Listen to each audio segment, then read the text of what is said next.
വൈറലായിട്ടുള്ള ഒരു പാട്ട് ഇപ്പൊ ഇറങ്ങിയല്ലോ. ആ പാട്ടിൽ ചില ഭേദഗതികൾ വരുത്തേണ്ടി വരും എന്നുള്ളതാണ്. വരും ദിവസങ്ങളിൽ ആ പാട്ടിൽ ചില ഭേദഗതികൾ വരുത്തി നമുക്ക് കേൾക്കേണ്ടതായിട്ട് വരും. സ്വർണം കട്ടവൻ ആരപ്പ, സഖാക്കളാണ് അയ്യപ്പ.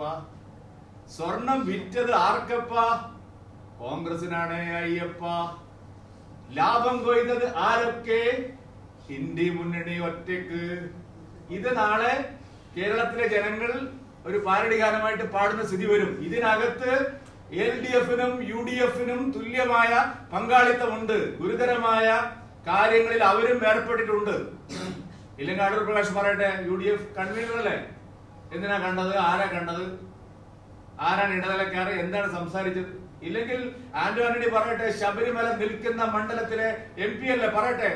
നമ്മളൊക്കെ ആരെങ്കിലും കൂട്ടിയിട്ട് പ്രധാനമന്ത്രിയെ കാണാൻ പോയിട്ടുണ്ടെങ്കിൽ, അല്ലെങ്കിൽ ആഭ്യന്തരമന്ത്രിയെ കാണാൻ പോയിട്ടുണ്ടെങ്കിൽ, അല്ലെങ്കിൽ JP നഡ്ഡയെ കാണാൻ പോയിട്ടുണ്ടെങ്കിൽ പറയാൻ ബാധ്യസ്ഥനാണ്. ഏതെങ്കിലും ഒരു വ്യവസായിയെ കൂട്ടിയിട്ട്, അല്ലെങ്കിൽ ഏതെങ്കിലും ഒരു കച്ചവടക്കാരനെ കൂട്ടിയിട്ട് ഇത്തരം അധികാര കേന്ദ്രങ്ങളിലൊക്കെ പോയിട്ടുണ്ടെങ്കിൽ ഒരു മടിയുമില്ലാതെ പറയാൻ ബാധ്യസ്ഥനാണ്. രാഷ്ട്രീയ പ്രവർത്തകര് സുതാര്യമായിട്ട് കാര്യങ്ങളെ സമീപിക്കണം. അതുകൊണ്ട് കേന്ദ്ര ഏജൻസികളുടെ അന്വേഷണമാണ്.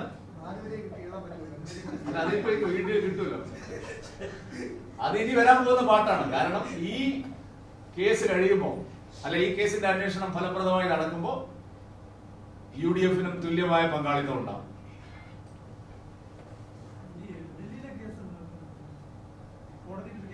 അത് ഇനി കോടതിയിലല്ല, കോടതിയിൽ മറ്റൊരു കേസിന്റെ സാമ്പത്തിക സ്രോതസ്സുകൾ സംബന്ധിച്ചുള്ള വിശദമായിട്ടുള്ള കാര്യങ്ങൾ പറയുമ്പോൾ ഈ രണ്ട് സ്ഥാപനങ്ങളെ സംബന്ധിച്ചും ചില കാര്യങ്ങൾ വന്നിട്ടുണ്ട്. അതൊക്കെ ഈ സമയത്ത് പുരാവസ്തുമായി ബന്ധപ്പെട്ട ഒരു കേസും ഇല്ല.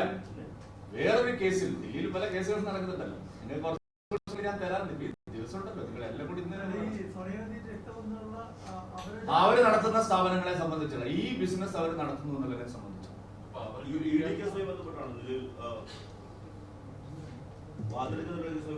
നിലവിൽ വാദ്രക്കെതിരെ കേസുണ്ട്, മറ്റേ നാഷണൽ ഹെറാൾഡിനെതിരെയുള്ള കേസുണ്ട്, പല കേസുകളുണ്ട്. അതുകൊണ്ട് ആ സാധനങ്ങളൊക്കെ വരുന്നു.